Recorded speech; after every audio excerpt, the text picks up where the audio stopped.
Hi guys, welcome back to ThinkView. My name is Williams. So I realized that when we experience the Tab S9 Ultras or tablet in general, if we only focus on the hardware aspect like the screen, the speakers, or the S Pen, you will find that the Tab S9 Ultra is very impressive.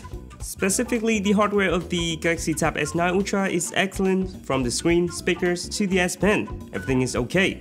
I find them even better than the iPad Pro M2 that I'm currently using. Just by touching and experiencing the hardware briefly, I can guarantee that many people will love the Galaxy Tab. However, when actually using them in different contexts, from simple tasks like open an app to more complex tasks like work-related activities, they require a combination of both software and hardware to provide the best user experience. This is where Android tablets start to reveal their limitations. By saying that, it doesn't mean the experience with the Tab S9 Ultra is not good. I have to say that it did offer a good Android tablet experience. However, the extent of this enjoyment, does it reach its peak or not, who truly needs it, and the strengths and weaknesses compared to the iPad, I will share with you guys today. Okay, let's start with the hardware aspect. This is where the Galaxy Tab S9 Ultra surpass iPad in many ways. The most notable advantage is the S Pen stylus. Right from the moment you pick it up, you can feel that it's more natural and precise. The pen tip is smaller and softer compared to the Apple Pencil, making it feel better when writing or drawing. You can download apps like OneNote and GoodNotes, Samsung Notes. Every app is highly responsive to the S Pen.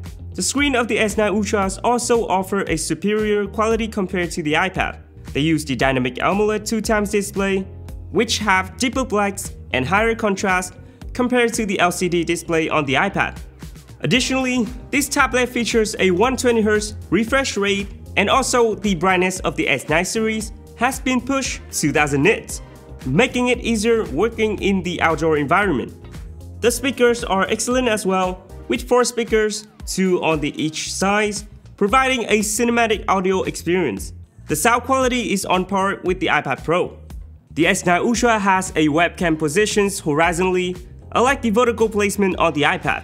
During video calls on the iPad, you can always have to prop it up vertically, which can be inconvenient for work purposes. On the Galaxy Tabs, the webcam is in the correct positions. There's still magnets around it, allowing you to easily attach and detach it as needed. Moreover, you can charge the S Pen by attaching it magnetically to the tablet. When connecting a keyboard, it provides a larger typing areas and more comfortable typing experience. The touchpad is also larger, resembling the experience of using a regular laptop. About the durabilities, the S9 Ultras now has the IP68 standard, which is dustproof and waterproof. I think this feature is great for protecting your device, but it's not really good for you guys using outdoor while raining. So you can see that is some premium hardware aspect of the Tab S9 Ultras. And if you look closely, it can be even better than iPad at some point. Okay, so that was about the hardware aspect, and Samsung did a really great job with this device. However, as I mentioned earlier, when it comes to the software interventions like multitasking or working purposes, then iPad proves to be better. Okay, let me show you some examples from basic to complex. The most basic one is when you open apps and swipe through everything. The interactions on the tab can be described as somewhat sluggish, especially with the large screen size. You can feel the lagness more clearly. This lack of smoothness becomes easier to see when compared to the multitasking effect or tapping into the app libraries, where the iPad animation is incredibly smooth and never experience any lag or stutter. On the tab, however, there are sometimes lags that are hard to understand. Of course, since I'm comparing it to iPad, so I might sound a bit harsh. Without the comparison, this issue might not be noticeable by most users. When it comes to app diversity, the tab falls short in offering premium apps like Freeforms, or even desktop apps such as DaVinci Resolve, Final Cut, or Logic Pro that Apple recently introduced. While there are alternative apps available on the tabs, the overall experience is not quite on par. About the work experience, there are some aspects that makes me feel not satisfied, but that just come from some minor issues. For example, when working on the Samsung Internet apps, I don't know why it still retains the window frames, occupying a useless screen space. Additionally, when using Samsung Internet alongside multiple multitasking apps, I found that it tends to reload web page more often than Safari's on iPadOS. Another example is the Telegram apps. which I frequently use for work.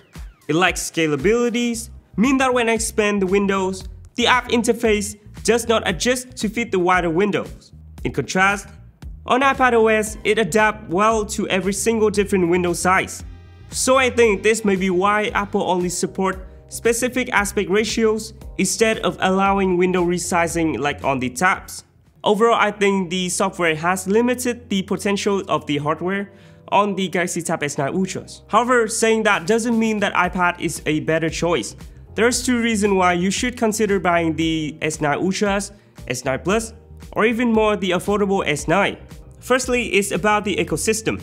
Samsung has built a strong defensive wall.